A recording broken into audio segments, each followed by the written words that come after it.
En un lugar de la panza, con David Villarejo, María Ángeles Paniagua y Nieves Caballero.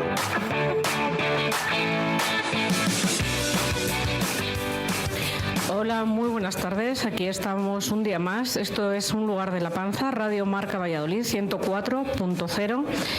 Voy a empezar con una cosa que me está pasando estos días y me imagino que a Nieves también, pero sobre todo yo creo que a David le está pasando, y es que hay un hombre dentro del espejo que me mira con cara de conejo y además, si me espera la muerte traicionera y antes de repartirme del todo me veo en un cajón, que me entierren con la picha para afuera, que se la coma un ratón. Descansen en paz Jorge Martínez, de Ilegales, y Roberto Iniesta, de Extramuro. No sé si has llorado. Lo primero, perdona, no hables, que voy a decir que estás. Perdón. Tenemos hoy, a David no podía ser de otra manera, ya estaba hace mucho tiempo pactado que estuvieses hoy, pero qué programa más oportuno para que estés, ¿no? Hombre, por algo vengo. Me dijisteis que venían tanto Silvia como Pedro, que íbamos a beber los vinos que estamos bebiendo. Pues la única pega es la mala semana que llevamos musicalmente, como has comentado al principio, pero bueno, encantado de veros de nuevo. Bueno, me imagino los oyentes encantados de oírte, sobre todo Nieves. Me ha cedido el sitio.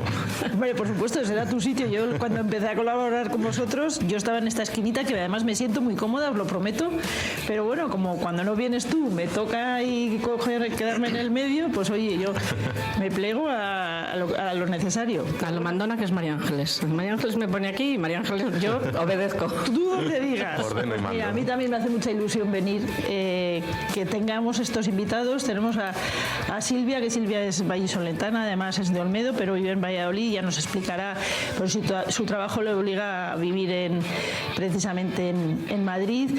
Es una de las sumilleres más reconocidas en este momento de España. Fue premio Pascual Herrera en 2020 del curso internacional de sumilleres de la Escuela Internacional de Cocina y la mejor sumiller del año el pasado en los premios Berema, que es uno de los más prestigiosos del mundo del vino. Bueno, ahora ha estado con mucho tiempo el Kabuki Madrid, siendo vamos a decir, la marca de los vinos, la sumiller jefa, pero ahora está en otro proyecto muy interesante que nos va a contar ella en un ratito. Y la otra pata de este programa es Pedro Ruiz, que también me hace mucha ilusión, un hombre segoviano, pero que vive, si no me equivoco, sigues viviendo en Peñafiel. Sí. Él sí que puede hacerlo, hablaremos de por qué Silvia no puede vivir en su tierra. Es el consejero delegado, director general, perdón, consejero delegado de Alma Carra Ovejas, que ya nos explicará, son varias bodegas, varios proyectos, pero sobre todo le tenemos hoy como invitado porque acabas de inaugurar Ocean, que nos aparece, además pudimos ir David y yo, comprobar ese gran proyecto en Nieva, en Segovia, que también nos vas a contar ahora. Así que bienvenidos a los dos, a los tres. Muchas gracias. Vale más una serrana, sí, vale más una serrana, sí, con abarcas ideales, que todas las señoritas, con picos y delantales, vale más una serrana, sí.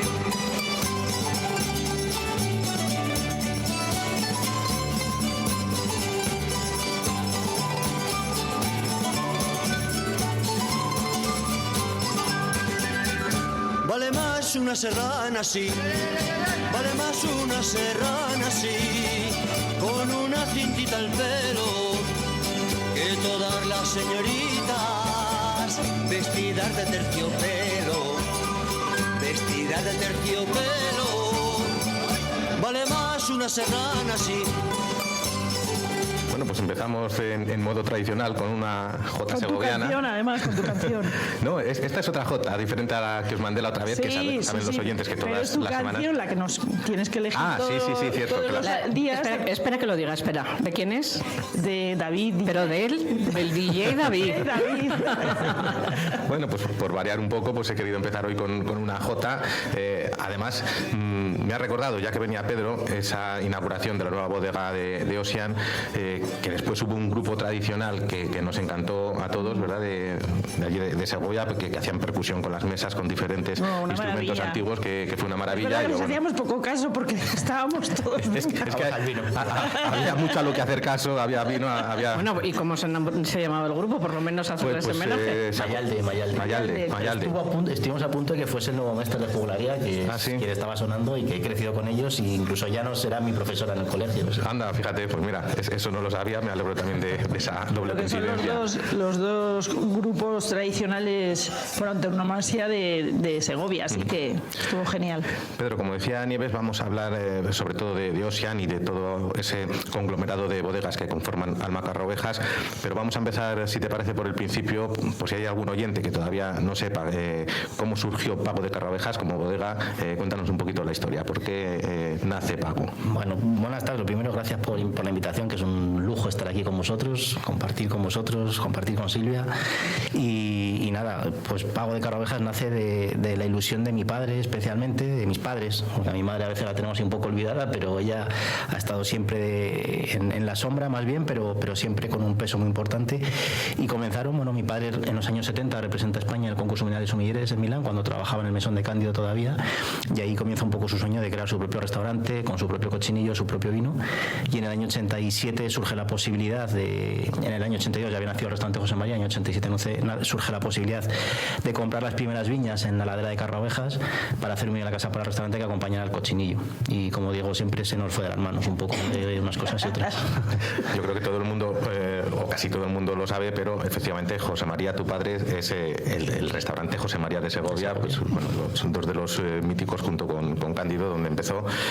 Yo siempre he pensado, Pedro, no sé si estarás de acuerdo, que Pago de Carra-Ovejas ha llevado de alguna manera un marketing o unas prácticas inversas quizás a lo habitual en el resto de bodegas. Te pongo dos ejemplos para que me digas si estás de acuerdo o no. Por un lado, parece que el vino que más hacéis desear, o al menos el más difícil de conseguir, es el más económico, que es precisamente ese vino, el autor, que solamente lo puedes tomar o comprar en pequeña medida por cupos si vas a comer al restaurante José María, cuando otras bodegas, pues claro, los buques insignias son los más difíciles por el motivo económico.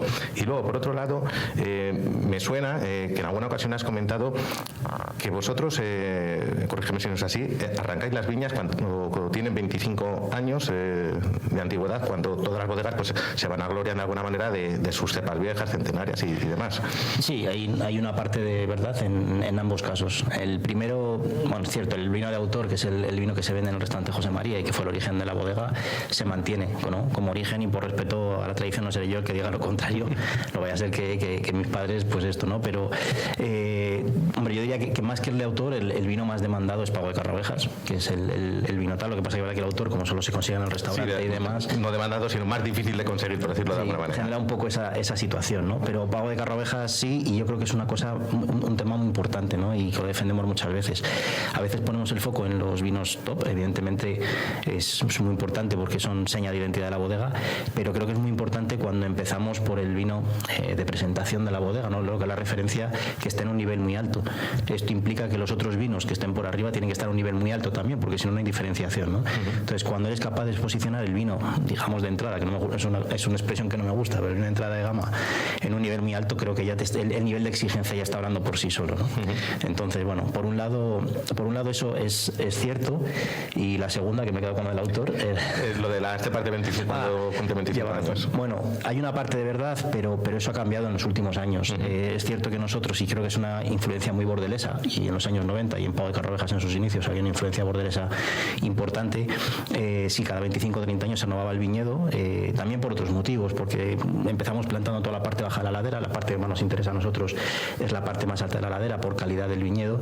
Entonces, bueno, también se plantó al principio este-oeste. Hoy en día sabemos que es mucho más importante, al menos para nosotros en la orientación que tenemos, plantar norte-sur. Entonces se fue levantando parte del viñedo para para volver a plantar de nuevo, ¿no? Cuando llegamos a Osia en el año 2013, y es verdad que hasta ese momento tampoco habíamos defendido mucho la viña vieja porque no la teníamos, el descubrimiento de la capacidad y la profundidad de la viña vieja es increíble, ¿no? Entonces ahí empieza a cambiar un poquito, y si hablamos de Osia no hablamos de viña vieja, si hablamos de Ayurri hablamos de viña vieja, si hablamos de 1076 hablamos de viña vieja. En Meín, Emilio Rojo no tanto, pues estamos hablando de viñedos de 30 años aproximadamente, y en Marañones tampoco, pues estamos hablando de algunos viñedos, sí, bueno, en torno a 90 años alguna parcela, pero con una media de 30 años aproximadamente. Esto nos ha cambiado. Ahora hablaremos de todas esas bodegas que conforman Almacarra Ovejas. Estamos bebiendo, hablando de vinos de entrada de gama y de vinos de alta gama, Capitel 2022, que no sé, Nieves, Silvia, ¿qué os está pareciendo? No, 21. Yo creo que es 21. 22. Uy, qué mal veo yo, Perdonad, ya. Yo creo que está increíble, ¿no, Silvia? Pues es que yo creo que es de esas copas que no te dejan indiferente, ¿no? Al final habla por sí solo. De hecho, cuando hemos llevado la copa a la nariz, es una pena que en la radio todavía esto no pueda traspasar los micrófonos, pero las caras de felicidad hablan por sí solas. Entonces creo que esa es la mejor descripción de un vino, ¿no? Te cambian la cara y te embarcan un recuerdo para el resto. Así que te invitan a seguir bebiendo, que eso es fundamental. Siempre duran poco las botellas que están buenas. Hemos mencionado Almacarra Ovejas. Cuéntanos en qué consiste Almacarra Ovejas. Bueno, Almacarra Ovejas decimos siempre que es un conjunto de proyectos singulares. A mí no me gusta hablar de grupo, no, lo respeto, pero no es nuestra forma de entender el proyecto. No es una acumulación de bodegas, ni una colección de bodegas, es un conjunto de proyectos singulares que tratan de conectar historias, personas, cultura, paisajes en diferentes lugares de España, tratando de poner en valor la heterogeneidad y la riqueza que tenemos en nuestro país, ¿no? En 2007 yo me incorporé a la bodega a petición de mi padre para hacerme cargo, y bueno, compaginando con el tema de psicología, y bueno, poco a poco mi obsesión era cómo éramos capaces de mejorar en Pago de Carraovejas y bueno, cómo podíamos seguir siendo mejores, o intentándolo al menos, ¿no? Y a partir de ahí la obsesión que era gestionar la escasez. Hablabas antes de todo el tema de la escasez, de la exclusividad y demás. ¿Cómo gestionamos la escasez? Pues estamos 6-8 meses sin vino en el mercado y había que tomar una decisión, que era o ampliar la producción o tratar de posicionar los vinos más arriba. Afortunadamente tratamos de posicionar los vinos más arriba, invirtiendo mucho en viña, invirtiendo mucho en bodega, y a partir de ahí también había una cohesión que era, vale, Pago llega hasta aquí por decisión propia, ¿cómo seguimos creciendo, ¿no? Y a partir de ahí, pues en 2013 llega Osian, en la provincia de Segovia, el proyecto que tenemos aquí, la botella de Capitel, ¿no?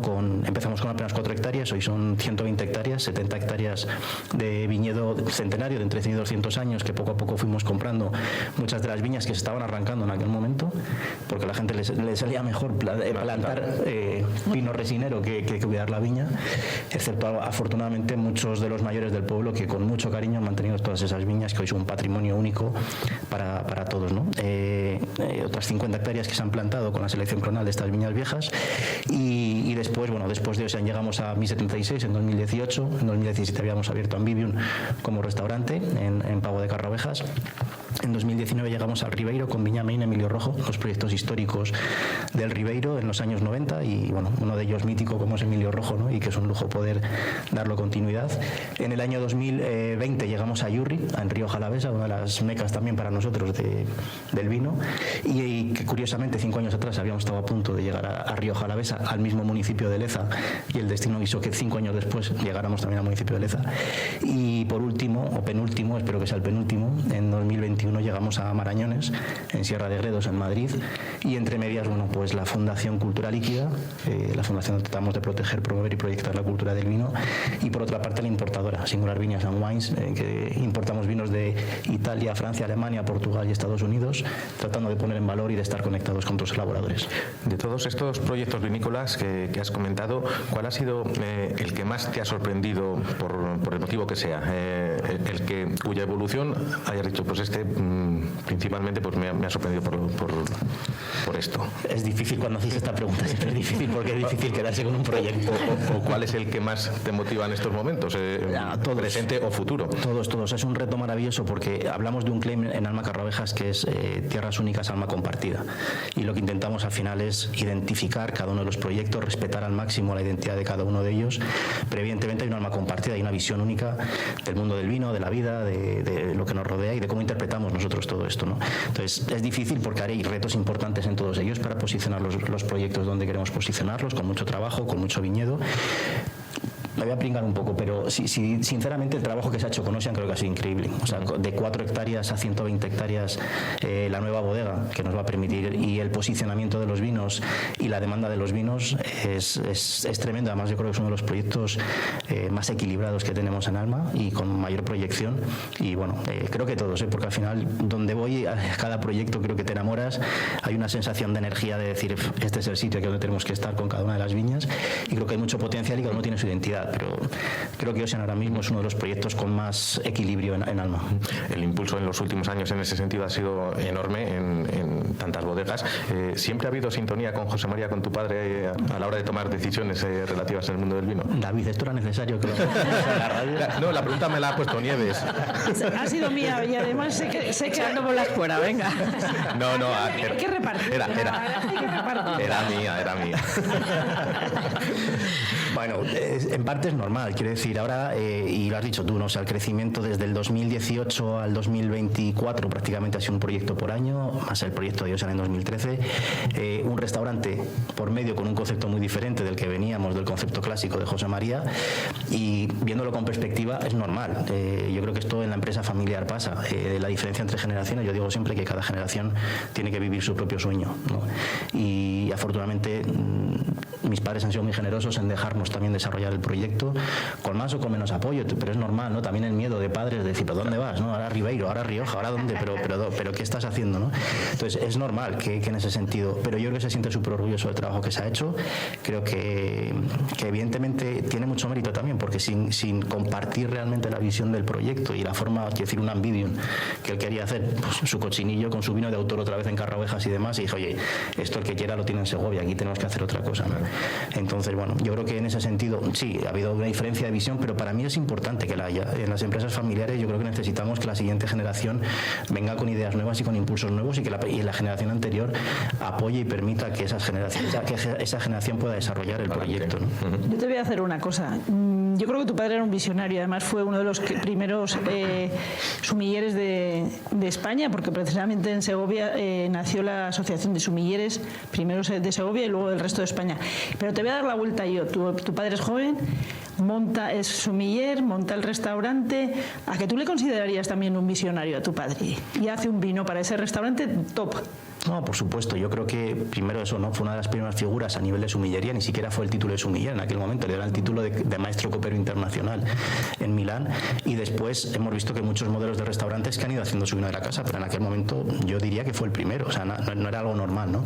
Por supuesto que sí. Mi madre dice muchas veces, pero si discutís, pero sois iguales. Dice, si tú estás haciendo lo mismo que ha hecho tu padre, yo lo reconozco, o sea, con mucho más, con una base mucho más firme, porque evidentemente venía de un proyecto que ya estaba en marcha. Lo que pasa es que muchas veces también crear un proyecto es arriesgado, pero si lo estropeas no pasa nada, y en las generaciones siguientes de las empresas familiares a veces digo, tampoco tiene mucho mérito, ¿no? Porque si lo estropeas eres un desgraciado, y si lleva todo bien, te lo encontraste hecho. Pues a veces mantener... Te dan pocos méritos a ti, que eres la segunda generación. No, bueno, no lo decía por mí, lo digo en general por las empresas familiares, ¿no? Pero además el mérito no es mío, es del equipo. Hay un equipo increíble, maravilloso, que hace que todo esto funcione, y bueno, yo creo que sí, afortunadamente hay un equilibrio maravilloso entre dónde estábamos, dónde queremos ir, y es normal que haya esa desavenencia, pero que también haya ese apoyo a la vez, ¿no?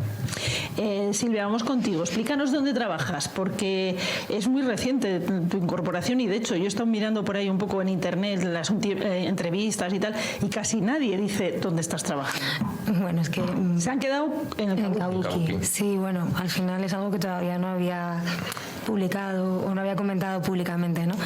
El vértigo, ¿no? De decir... Inicia, aunque lleve varios meses. Bueno, primero gracias por la invitación y por dejarme compartir en mesa con un referente como es Pedro. Y bueno, volviendo a tu pregunta, pues da vértigo, ¿no? Cuando tienes una zona de confort que has conseguido 2 años en Kabuki de Head Sommelier, en el que todo va bien, ¿quién te manda, no? De dar un paso atrás o esconderte y ponerte a un proyecto como es de Library, que acaba de arrancar y que no se sabe muy bien por dónde va. Es el Grupo Paraguas, ¿no? Sí, Grupo Paraguas, referente en gastronomía, por lo menos en Madrid, yo creo que es de los, podemos decir, gigantes verdes, 11 espacios gastronómicos, y un proyecto que, como digo, pues está un poquito todavía en pañales, Tienes la suerte de que tú estás poniendo en marcha. Sí, tengo la suerte de estar en un proyecto nuevo que es, bueno, The Library, para que nos ubiquemos un poco, es tienda boutique, wine bar. Tiene un espacio gastronómico pequeñito, pero tiene un club de socios privado. Lo comentábamos casi como los típicos clubs británicos, ¿no? Sí, no es un que hemos visto en las películas, sobre todo. No es un concepto que esté, yo creo que muy adaptado en España, ni se conozca, ni yo por lo menos no tengo. Sí que conozco wine bar que tienen muchas referencias, de hecho yo estuve en Berria, que teníamos 2000 referencias. Sí que hay tiendas que tienen muchas referencias a la venta, pero creo, hasta donde yo tengo entendido, es la primera tienda en España que tiene 2000 referencias de vino a la venta en el local. No online, no de una centro logístico. ¿Cuántos vinos abrís por copas? 100. No está nada mal. La carta de copas son 100 y luego, bueno, a mayores, cualquiera de las botellas que tenemos en la tienda puede procederse a la apertura en el local. O sea, es un concepto nuevo.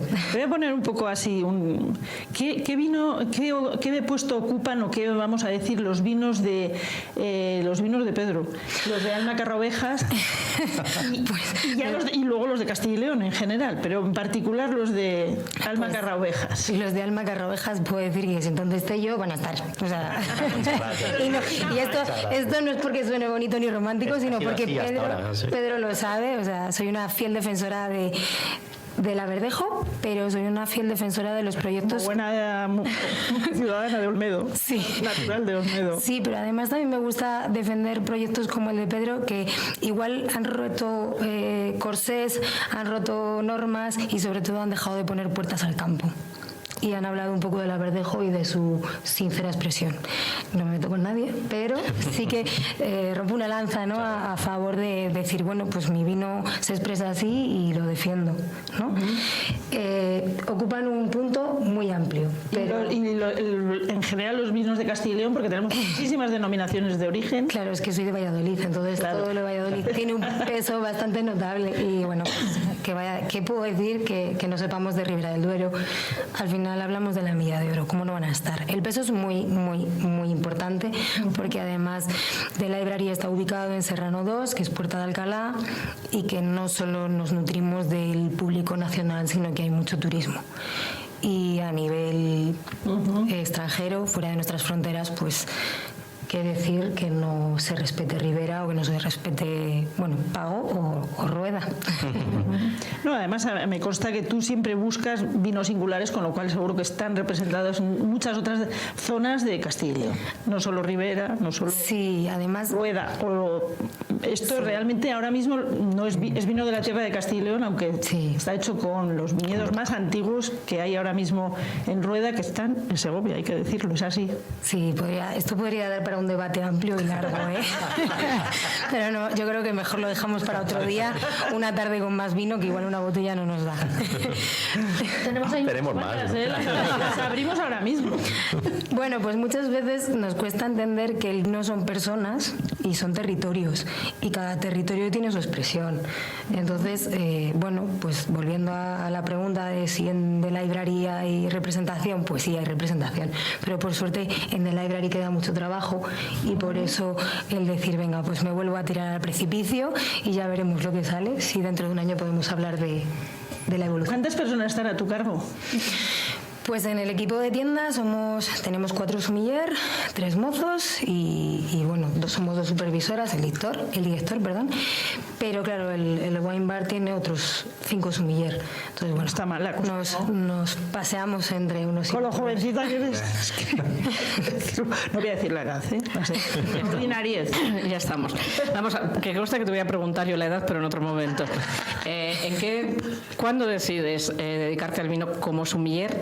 ¿Qué edad tenías? Pues a mí, yo creo que un poco como a Pedro, la vida me fue llevando. Mi familia ya, bueno, es mundialmente conocido. Mi familia es de tradición hostelera. Y hubo un momento en el que yo quería llevar la contraria, pero me di cuenta de que era mejor no llevarla. Y bueno, vi en el vino quizá un hilo conductor con esa defensa que tengo por las raíces, por las tradiciones, ¿no? Y por, no sé si las cosas bien hechas, ¿no? Por si no sé, me gusta transmitir lo que quizá las personas no sean capaces, y creo que el vino me facilita muchísimo ese acercamiento con las personas. Me resulta más fácil. Soy muy tímida, no lo parece, pero hablar de vino me resulta fácil. Pues te metes en casi todos los charcos, porque yo te sigo por ahí y nunca dices que no a precisamente lo que has dicho, a defender la tierra.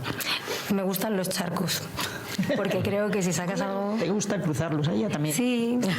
Creo que de los charcos es donde se sacan las cosas. Toca a todos los de esta mesa. Sí. Pues vamos, hablando de edad, ahora vamos contigo, porque has contado un poco la historia, que efectivamente te incorporas muy pronto al proyecto de tus padres. Tengo anotado 24 años, recién salido de la universidad, lo has nombrado antes por encima, psicólogo. ¿Qué dicen en tu casa cuando llegas y dices, yo quiero estudiar psicología y no quiero hacer nada relacionado con la hostelería y con el vino, aunque luego hayas terminado? Pero en el momento cuando planteas, yo voy a estudiar psicología, ¿cómo lo toman? Gracias, María Ángeles, por la pregunta también. Estáis bien esta tarde. No, mira, en la vida te equivocas muchas veces, no todos los días. Yo me equivoco todos los días. Y con 24 años, cuando termino, empiezo empresariales, abandono empresariales el primer año porque me aburría muchísimo. Le digo a mis padres que quiero estudiar psicología. Mi hermana mayor era psicóloga y mi padre me dijo, estudia lo que quieras, que vas a acabar en la empresa familiar, tal cual. Y dije, bueno, pues ya está. Ha habido Qué grande tu padre. Visionario también, de nuevo. Y ha habido 2 o 3 momentos que he dicho que yo no quería saber nada de la empresa familiar, ¿no? También mítico esto en las empresas familiares, como decía Silvia, ¿no? Decía, yo no quiero saber nada de esto y demás, ¿no? Luego dije que empecé a trabajar, empecé a estudiar psicología, no me gustaba, y en tercer año, cuarto año no me gustaba, no encontraba tampoco algo que me encantara, y en tercer, cuarto curso descubrí la psicología sistémica y ahí me cambió todo, ¿no? La psicología sistémica me ha servido para entender la vida de otra manera, para interpretar todo, y a partir de ahí, bueno, mi padre me plantea, termino, empiezo a trabajar de psicólogo, dije que nunca trabajaría de psicólogo social, mi primer trabajo fue en Cruz Roja como psicólogo social, así que estoy lleno de coherencias por todos los sitios, y después, di clase en la universidad, trabajé en APROME, en la Asociación para la Protección del Menor. En muchos casos he comentado también una curiosidad, y es que cuando me hago cargo de la bodega, trabajaba como psicólogo en la Asociación de Alcohólicos Rehabilitados en Segovia. Entonces, era una situación difícil, además en Segovia, una ciudad pequeña que todos nos conocemos, y había gente que era así, sí, tú vienes aquí a ayudarnos, pero vendes vino. Pero el problema lo tienes tú, no lo tengo yo. Aquí se trata de poner esto, y más ahora en un tema que está muy delicado, ¿no? Y que con el tema del alcohol, que estamos todos como muy sensibilizados, y que creo que es totalmente compatible, ¿no? Cuando hablamos de todo esto. Pero lo digo siempre, yo cuando empecé empresariales abandoné porque me aburría, hoy el mundo de la empresa me apasiona, y lo digo siempre, esto de Steve Jobs, de mirar hacia atrás y unir los puntos, es que las empresas no son números, las empresas son personas. Entonces, cuando empecé a estudiar empresariales desde el punto de vista de los números, dije, esto no es lo mío. Cuando empiezas a estudiar desde el punto de vista de las personas, como decía también Silvia antes, ¿no? Los vinos son personas, y quien está detrás de todo esto, pues entiendes las cosas de otra manera. Así que ahí estamos. Luego ya me dije, para no haber querido ser parte de la empresa familiar, pues siempre te has involucrado. No sé si fueron muy duros los comienzos, el cambio de vida, de lo que estás contando, de que estabas trabajando con grupos un poco marginales y demás, a la empresa. ¿Fueron duros? Fueron duros porque tienes 24 años, yo vivía en Segovia, me desplazaba a Peñafiel todos los días, iba y venía, renuncias a una parte de tu vida porque también por el compromiso con la empresa familiar, ¿no? Con el negocio familiar, y porque yo lo digo siempre, yo cuando llego a la empresa no sé leer ni un balance, ni una cuenta de pérdidas y ganancias, o sea, no sabía nada del vino, acompañaba a mi padre y escuchaba al equipo de vez en cuando, pero tampoco tenía ni idea, ¿no? Entonces era formarte, implicarte al máximo en todo lo que hacías, y se lo pregunto a mi padre muchas veces, digo, pero, o sea, con 24 años me haces cargo de la empresa, y me decía, mira, Pedro, sabía que podía salir bien o podía salir mal, pero te conozco y sabía que ibas a darlo todo. Entonces, a partir de ahí, y es un poco lo que hago cada día, intentar darlo todo. Cuando llegué éramos 20, hoy somos unas 220 personas en Alma con los diferentes proyectos, y crear esa especie de familia, ¿no? Yo hablo mucho de la familia de origen por mis padres y mis hermanos, la familia creada, mi mujer Elena y los niños, y que creo que representa también todas las familias de las personas que forman parte de Alma, y la familia compartida, ¿no? Que al final somos las 220 familias que formamos parte de Alma, y que cada día intentamos construir todo esto, que digo siempre, no es mi sueño ni el de mi familia, es un sueño común compartido de todos los que formamos Alma, que intentamos construirlo cada día, ¿no? Lleva a haber relevo generacional, ya estáis preparando la siguiente generación para que coja el testigo. Yo encantado, pero tampoco soy tan mayor, ojalá me pudiera jubilar ya, pero no estoy, y los niños todavía son pequeños. Mis hijos, Adrián tiene 11 años, Paula tiene 9, o sea que sí que intentamos evidentemente que conozcan todo esto. Cuando vamos a comer a algún sitio, abrimos alguna botella, siempre lo huelen, lo prueban y demás, que lo sientan y que vivan lo que hay, pero bueno, ya veremos, ¿no? Es lo que digo siempre, al final hay una cita que utilizamos mucho en Alma, ¿no? El viñedo no es una herencia a nuestros padres y un préstamo a nuestros hijos. Mi compromiso es dejar las cosas mejor de lo que me las he encontrado, o intentarlo al menos, y a partir de ahí ni siquiera tengo sentimiento de propiedad con esto, ¿no? O sea, un proyecto como Ocean con viñedos de 100, 200 años, que nuestros abuelos, nuestros antepasados no estaban en el proyecto, creo que es un patrimonio histórico, vitivinícola, cultural que no nos pertenece a la sociedad. Tenemos el privilegio de que está en nuestras manos hoy, pero para dejarlo mejor, ¿no? Ese compromiso con buen Emilio Rojo, ¿no? Pero bueno, que hagan lo que consideren, que se formen muy bien. Hay un profesor del IE, Manuel Bermejo, con el que hemos trabajado en temas de empresa familiar, que me gusta mucho, y él dice que a los hijos educación y mundo, ¿no? Entonces ahora les toca educación, un poco más mayores que les toque mundo también, y luego ya que decidan y vemos, no sé. Te iba a preguntar, Pedro, si para llevar a cabo tu papel en Alma Carrovejas considerabas más importante haber estudiado psicología o quizás empresariales. Quizás ya lo hayas contestado por la importancia que das al factor humano, ¿no? de la empresa. Lo digo siempre, si volviesen a hacer, y sabiendo que iba a dedicar al mundo del vino, volvería a estudiar psicología sistémica, sin ninguna duda, ¿no? Tienes que saber de todo, y cuando estás en la dirección de un proyecto tienes que saber muchas cosas, quizás no en mucha profundidad, mucho menos de lo que me gustaría saber mucho más de viticultura, mucho más de enología, mucho más de gestión, mucho más de todo, ¿no? Pero para mí la visión y la gestión del equipo, de las personas, ha sido mucho más determinante. Yo cuando llego estaba José Ramón Lizarrada, que nos ayudaba como consultor en el viñedo, y se lo pregunté, le digo: José Ramón, ¿qué hago? Me formo en temas de empresa, me formo en temas de vino. Me dijo: mira, Pedro, esto ya tiene un peso considerable, equipo técnico vas a tener siempre, es mejor que te formes en temas de gestión y demás, ¿no? Como responsabilidad. Caminaba un anciano con agua, viento y frío, caminaba un anciano muy triste y afligido a la gloria, gloria recién nacida, la gloria, gloria recién nacido, gloria.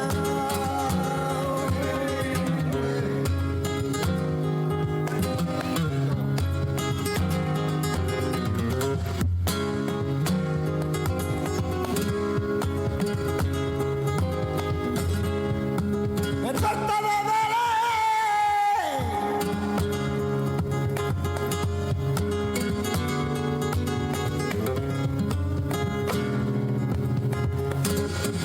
en el Puerta de Belén hay un cocino cordero, y el que quiera carne fresca vaya y le tire un bocado.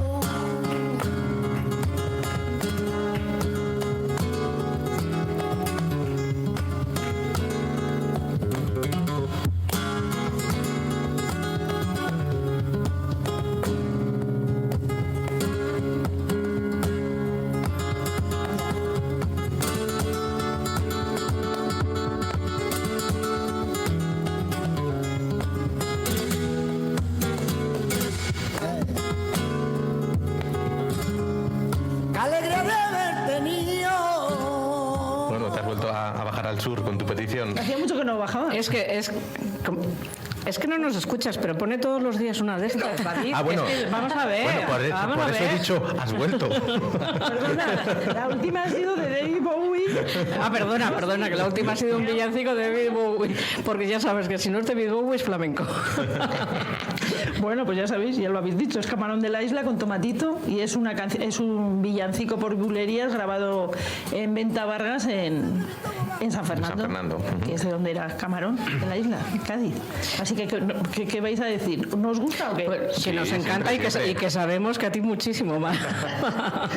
Bueno, Pedro, volvemos contigo. Explícanos ahora, que habéis de inaugurar, como hemos dicho, Ocean, explícanos cómo es ese proyecto, porque la verdad es que conocimos un poco de cerca, David y yo tuvimos la suerte de ir, y y a mí me pareció maravilloso, pero explícanos un poco, porque no es el concepto que tenemos de una bodega con la nave de elaboración, etcétera, etcétera. Explícanos un poquito cómo es este proyecto. Bueno, es un proyecto maravilloso. A mí me parece que Ocean tiene magia y la tenía antes de que llegáramos nosotros, con lo cual el mérito no es nuestro. O sea que, pero es de esos lugares, ¿no? donde respiras paz, donde respiras magia, donde creo que se pueden hacer muchas cosas. Si me permitís, primero, pues allá donde esté, ¿no? A Javier Zaccanini, que fue fundador del proyecto, junto con Ismael Gozalo, pues en 2005, y en 2013 nosotros tenemos la suerte de poder dar continuidad al proyecto. Un proyecto maravilloso. A mí me encanta, y siempre lo digo, ¿no? Porque cuando yo estaba en Pago de Carraovejas y no venía del mundo del vino, digo siempre que el mundo del vino para mí terminaba en Madrid y en Burgos, porque no había más, ¿no? La llegada a Ocean fue un acercamiento a Borgoña, fue un acercamiento a Alemania, fue un acercamiento a entender a la Viña Vieja, que hablábamos antes, a entender el vino de otra manera totalmente distinta. Los vinos blancos, ¿no? Que siempre en esta tierra igual los hemos tenido un poquito menos ubicados, vamos a decir. De hecho, cuando le planteé a mi padre que vamos a hacer el proyecto de Ocean, y me dice, pero Pedro, blancos. Yo digo medio broma, medio en serio, siempre que en casa he crecido con 3 citas. El mejor blanco es un buen tinto. Hoy elaboramos más blancos que tintos en referencia, en volumen no, pero en referencias en alma casi que sí.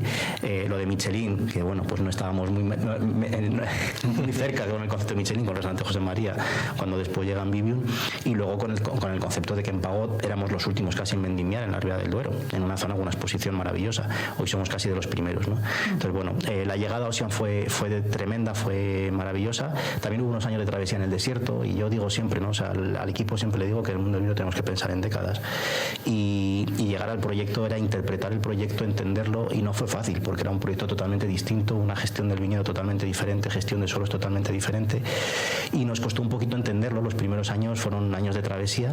Yo creo que a partir del 2019 hay un cambio y una evolución en entender e interpretar mejor el proyecto, y creo que a partir del 20 los vinos dan un salto importantísimo, ¿no?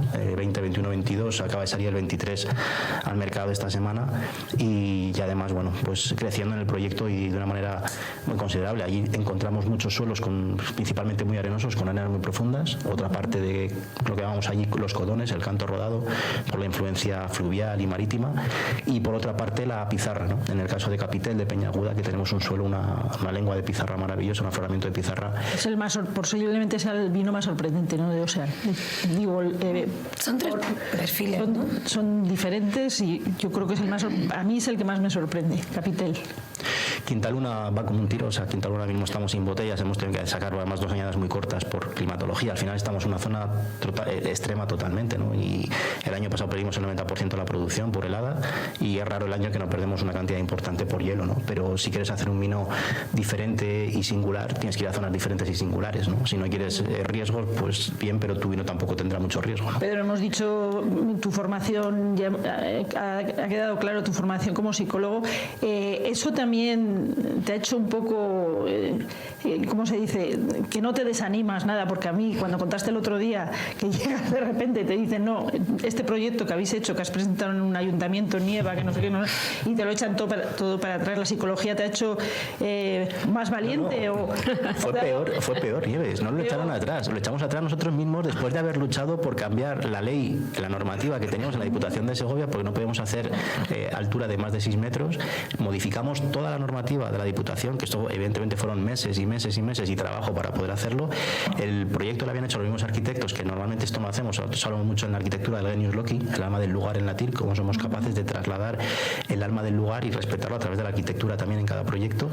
Y habíamos hecho una especie de carrovejas en pequeño, y cuando teníamos ya la licencia para empezar el proyecto dijimos, oye, Ocean se merece otra cosa. O sea, Ocean no es un Carraovejas 2, es otra historia, y entonces cambiamos totalmente el proyecto y nos vamos a un proyecto como este, que creo que ha sido un acierto total y nos ha llevado más tiempo, pero como decías, no es un proyecto, no es una nave única de elaboración, sino es un conjunto de edificios, 6 edificios concretamente, simulando un pueblo castellano, con su plaza castellana en el medio también de granito, y donde, bueno, cada una de las zonas de las salas que tenemos está habilitada para un destino, ¿no? La recepción de uva, elaboración, crianza en madera, en barrica, quizá crianza en fudre, y la verdad es que, bueno, estamos encantados. El primer año que ha sido este que hemos podido elaborar, claro, ha sido pasar pasar de elaborar y tener, nosotros hablamos mucho también, el lujo y es el orden, la limpieza y el espacio, ¿no? Y esto... Yo creo que a los arquitectos tenemos aquí uno, Óscar, que nos ayuda siempre con el tema técnico y debería ir a verlo, le va a gustar porque encima con esas techumbres, ¿verdad?, en las que habéis plantado, pues, ¿cómo se llaman? Las plantas aromáticas, etcétera, etcétera. ¿Tú lo conoces ya? No, Silvia, tenemos que llevarle. Silvia, para conocer esa maravilla. Animamos a los oyentes a meterse en Google, que seguro que hay alguna vista aérea, pues para que vean esa la percepción de pueblo con la plaza de granito central. Has dejado clarísimo que la importancia que tiene para ti los trabajadores de todo, para todas las bodegas, para todo, no el grupo, no te gusta llamarlo grupo, bueno, pero siempre me llama la atención cuando voy a alguna de tus casas, porque son como tus casas. ¿Por qué van todos de uniforme? Quiero decir, estáis todos vestidos con el mismo forro polar, etcétera, etcétera. Me encanta, pero... Algunos dicen que somos un poco secta. No sé si es así, espero que no, y si es que sea positivo. Pero... No era en ese sentido la pregunta, pero sí que me llama la atención. Les voy a contar una anécdota al hilo de esto. Vale. Cuando fui a ver a Emilio Rojo, que me dijeron, vete a verle, que igual no tienen hijos y Julia y él pues igual están cansados, quieren dar continuidad al proyecto. Me fui a verle y bueno, hay alguna anécdota que dejé el coche un poco al margen para que no vayas a llegar en el coche tampoco, fui andando tal, y bueno, Emilio, quien le conoce, piensa que es un tío excéntrico, que lo es, pero que es un tío tal, ¿no? Y dije, bueno, cuando fui a ver Carraovejas, digo, madre mía, digo, Emilio, que venía de un proyecto muy pequeñito, tal, digo, a ver Carraovejas, bueno, ¿qué es eso, no? Que es uniformidad, tal, no sé qué. Emilio es ingeniero de telecomunicaciones. Entonces, aunque parece un hombre, o sea, un genio, ¿no? Con sus pelos, su bigote, su tal, es un hombre pero muy alemán para muchas cosas, ¿no? Y me dijo, cuando vio Carraovejas y nos veía todos uniformados, una de las cosas que me llamó la atención fue esto. Me dijo, Pedro, este era mi sueño, o sea, se ve como todo, hay una cultura, ¿no?, detrás de todo esto, y todos vais a una. Y esto es lo que a mí me hubiese gustado hacer, y me encanta. Algo que pensé que Emilio iba a decir, Pedro, macho, esto no puede ser, y dejar más libertad, ¿no?, y cosas de estas. Siempre dejamos esa parte de libertad, pero creo que es importante, primero, qué transmitimos hacia afuera, también cómo transmitimos internamente la cultura, y creo que esta parte es importante, y también esa parte de orden, limpieza y espacio, si quieres también diseño un poquito qué queremos trasladar, pues por eso también en todos los proyectos intentamos respetar la identidad de Alma, lo que llevamos, el propio águila, ¿no?, que es un símbolo para nosotros, y que me lo pidió Emilio para ponérselo en su sombrero, y fue algo que empezó así de la nada, y ahora a nadie le hemos dicho que se ponga el águila, nunca jamás, y vamos todos con el águila en la solapa, o en el uniforme o lo que sea, ¿no? O sea, que es parte de nosotros. Has hablado de Emilio Rojo, que tiene Galicia, que todos los gallegos venían para acá, pero es que ahora de Castilla y León muchísimos de las grandes empresas vitivinícolas estáis yendo a Galicia. Ahora la última va a ser Vega Sicilia, está en ello ya. Para mí, junto con Chacolí, son las dos zonas más interesantes a futuro en España, sin ninguna duda, pero no solo para los blancos, sino para los tintos también, ¿no? Y bueno, hay una climatología, hay un paisaje, hay una cultura. El cambio climático ha ayudado mucho a que las condiciones sean más favorables para que los vinos también evolucionen favorablemente. Hay una riqueza varietal increíble, por lo tanto, bueno, y bueno, pues Rías Baixas, Ribeiro, Valdeorras, bueno, todo lo que tenemos por ahí, Monterrey, un montón de regiones distintas también con su propia identidad. Galicia es una región con una cultura también muy marcada, totalmente distinta, que también se refleja en los vinos, yo creo, y para mí se están haciendo algunos de los mejores vinos de España, se están haciendo en Galicia ahora mismo, ¿no? Tanto en blancos como en tintos, y creo que bueno, es un lujo, y además se come muy bien y se vive muy bien, así que... Has nombrado el símbolo del águila imperial. ¿Por qué elegiste este símbolo? El águila imperial representaba, bueno, un poco la península, ¿no? En todos los proyectos donde nos encontramos está el águila, y nos pareció que era un símbolo que unificaba y unía un poquito todos los proyectos. Y luego había otra cuestión que era una metáfora muy bonita para nosotros del águila, que el águila, cuando llega a un ecosistema, dicen que condiciona muy positivamente el ecosistema, ¿no? Nosotros, de hecho, que tenemos rapaces en Pago y en todos los proyectos, por influencia, pues en este caso de las hoces del Duratón, ¿no? En el caso de Carraovejas o de 1076, y era un poco la metáfora de lo que queremos hacer con Alma, ¿no? Cuando llegamos a un proyecto, no solamente se trata de elaborar vino, se trata de entender la historia, se trata de entender la cultura, se trata de interpretarla, se trata de tener un impacto positivo allá donde vamos, en lo económico, en lo social, y además tratar de elaborar vino. Y el águila representaba todo esto, ¿no? Hay una metáfora más bonita del águila, esto de no sé cada cuánto tiempo lo hace, ¿no? Pero que cambia las garras, que cambia el pico y cambia todo esto. Y para nosotros era un poco esa sensación, ¿no?, de evolución, de desarrollo y de que hay que renovarse, ¿no?, constantemente también para seguir mejorando.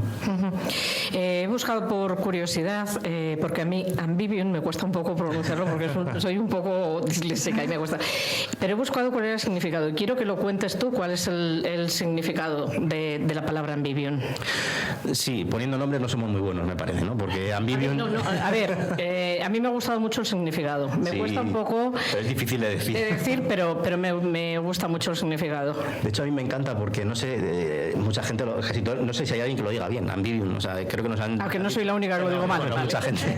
Me alegro. Pero con Carraovejas podríamos hablar de muchos nombres, de Carracabras, Carraovejas, Carraviejas, lo que sea, da igual. Entonces, bueno, sí, Ambivium significa cruce de caminos en latín. Era una expresión que nos parecía maravillosa para representar lo que realmente es Ambivium, ¿no?, que es ese cruce de caminos entre la gastronomía y el mundo del vino y entre la parte más tradicional y la parte más innovadora. Entonces, bueno, ese Ambivium de conexión, ¿no?, con el respeto por las raíces y el respeto por las alas de querer volar es un poco lo que transmite ese nombre, ¿no?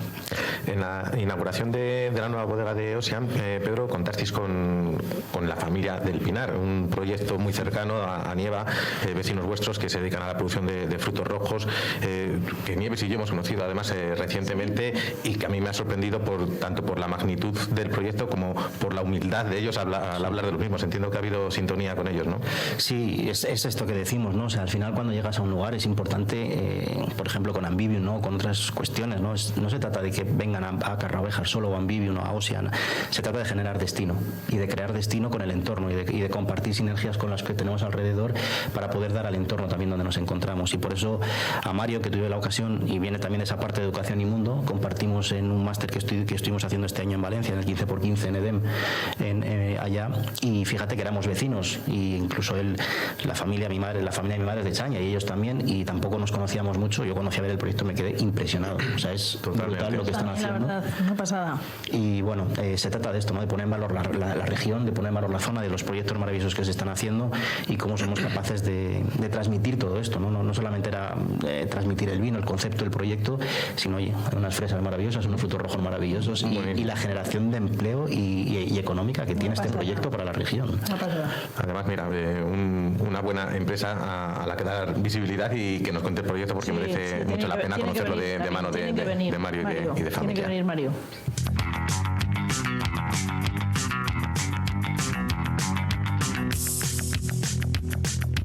Hay un tipo dentro del espejo que me mira con cara de conejo.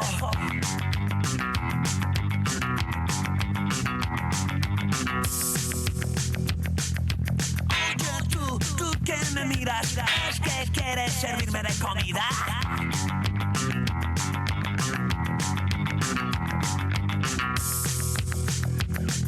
Soy una garra, soy una hortera, voy a toda hostia por la carretera. Soy una garra, soy una hortera, voy a toda hostia por la carretera.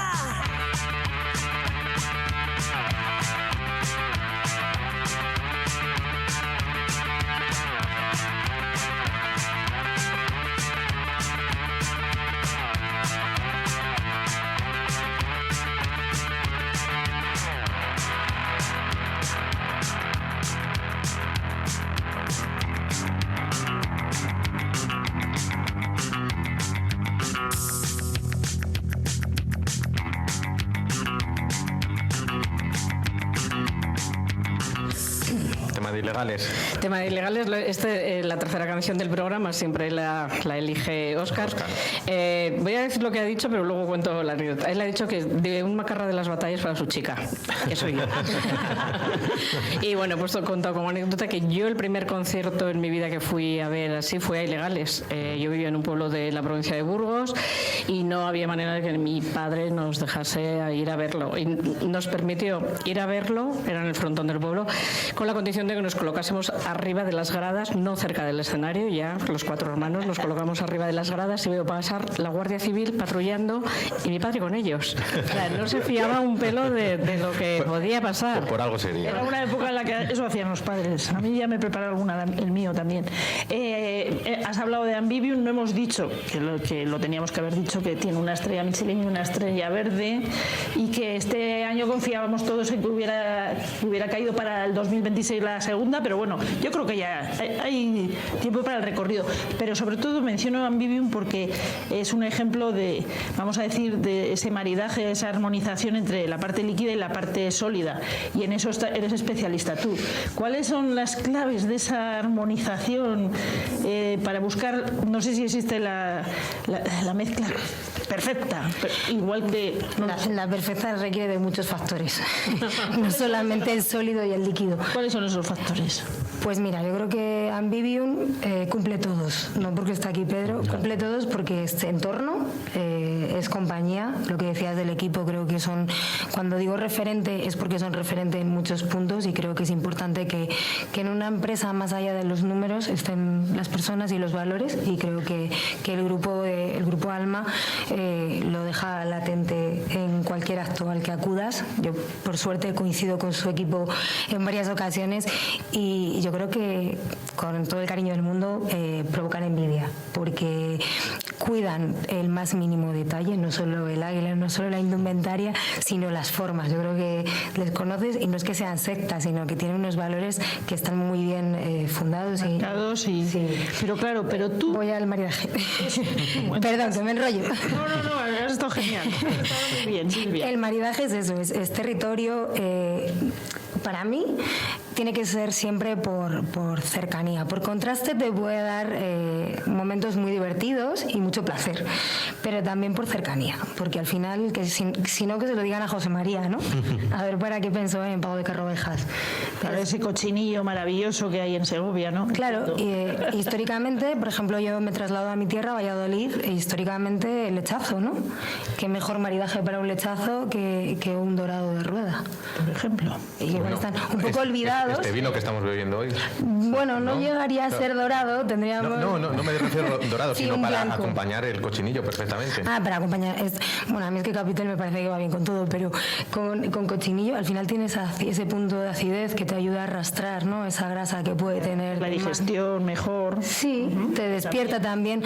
A ver, el champán también es un buen maridaje por esa acidez, ya no solo por el carbónico, pero es verdad que un vino blanco te despierta el organismo para una digestión un poco pesada. Entonces, realmente no nos vamos a engañar, el cochinillo no es un plato muy ligero, el lechazo tampoco, vienen días de somos castellanos recios todos. Y nos gustan las comidas copiosas, nos gustan las sobremesas, y yo para estos días, por ejemplo, si me preguntas, te diré que un vino blanco nunca va mal, un capitel o un vino blanco nunca va mal en una mesa, y para la sobremesa larga yo siempre pondría un tinto.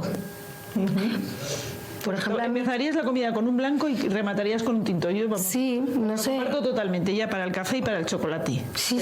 Yo, para mí el tinto va estupendo con el chocolate, y ya que estoy, pues me aprovecho un poco del micrófono abierto, ya que todos le habéis puesto en aprietos a Pedro, pues yo también quiero.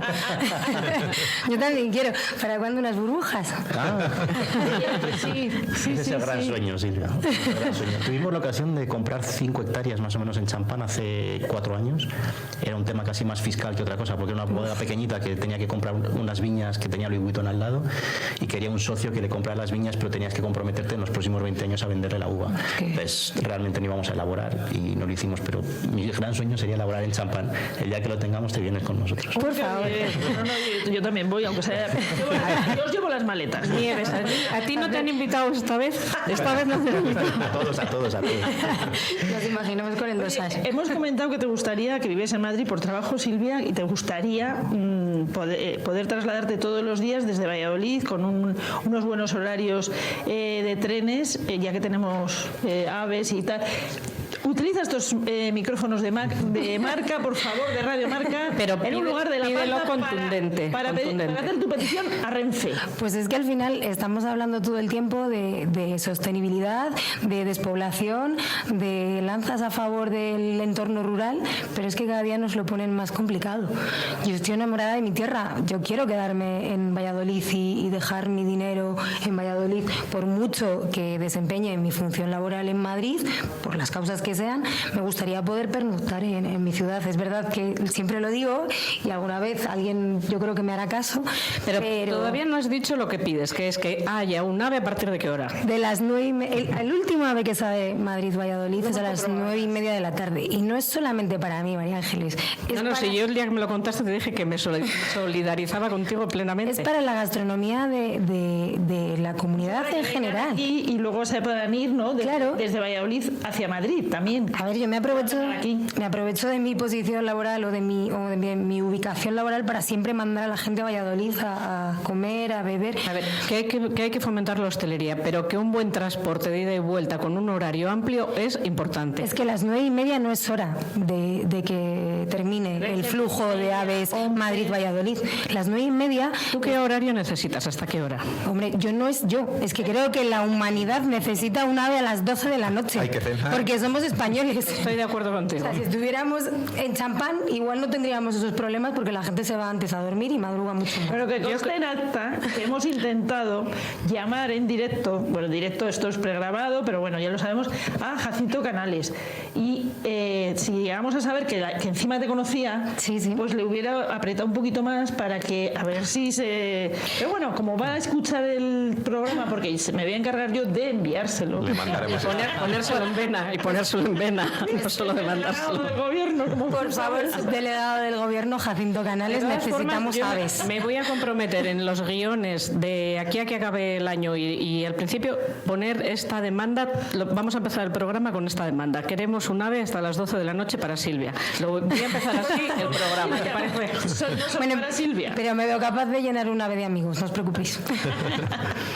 Pedro, eres además presidente de Cultura Líquida. Explica a los oyentes qué es y cuáles son sus objetivos.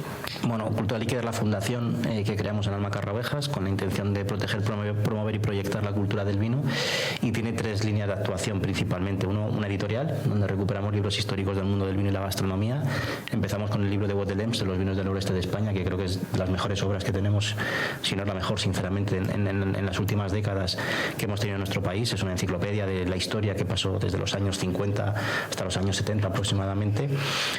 Los 2 libros de Simonit, los maestros de poda italianos con los que trabajamos, el Guyot y el Cordón, y el libro de La vida de Gerard Basset, el Sumiller, hasta dentro de poco, porque Silvia le va a superar. El Sumiller. Me gustaría ya.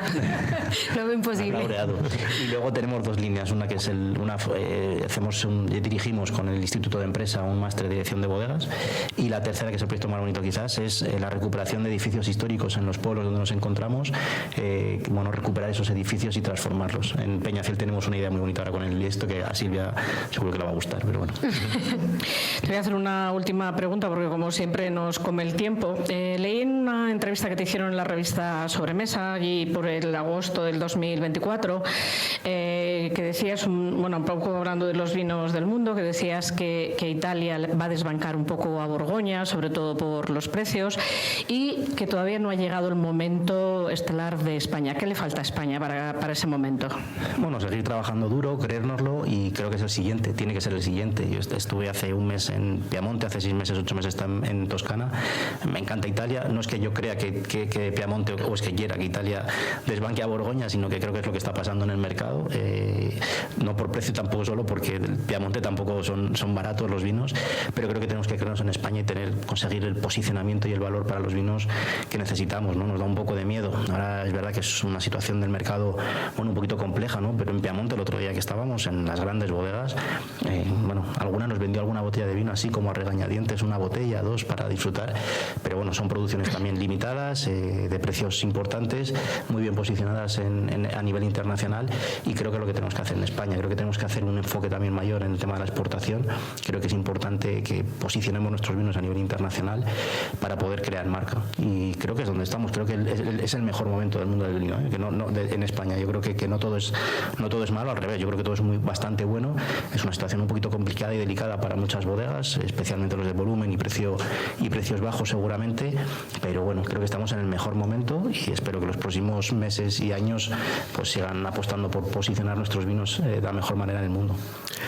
Como decía, se nos ha ido el tiempo y tenemos que pinchar al menos un minutito de la canción de Extremoduro, así que rápidamente decidnos cuál ha sido el último restaurante en el que habéis comido y habéis disfrutado. No sé si lo recordáis, en tu caso Silvia o Pedro, ¿dónde habéis caído últimamente que os haya gustado? Pregunta a Mario. Lo tenemos en el córner, está en el córner el pobre. Bueno, hoy en Ambivium, claro. Hoy en Ambivium, es cierto que hoy en Ambivium. Ya está, en Ambivium, ya está. Y el último creo que fue, antes de Ambivium, creo que ha sido Taberna Laredo, con Miguel, que siempre es un lujo estar allí. Madrid. Claro, es que se nos ocurren muchos. Yo tendría un problema, ¿eh? Pero bueno, quizás referentes de la gastronomía. Yo diría Ermitaño. Benavente. Muy bien. Nos vamos a despedir antes de la música, vamos a cerrar con la música. Muchísimas gracias por haber estado aquí, Pedro. Sabes, Silvia, que llevaba 6 años detrás de ti desde la última vez que estuviste en el programa, cuando todavía estábamos en otra emisora. Muchísimas gracias por haber hecho el esfuerzo. Voy a pedir el tren todas las semanas para ti, y al que tenemos en el córner también. Muchas gracias, Mario, y por supuesto muchas gracias, Sara. David, que te queremos mucho, que vuelvas. Encantado. Muchas gracias. Muchas gracias. Por Navidad.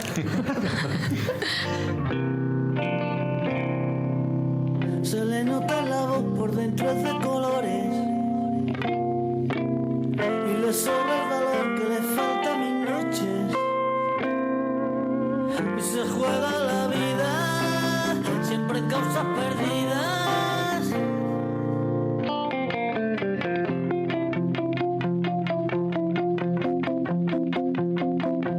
Ojalá que me la encuentre ya entre tantas flores.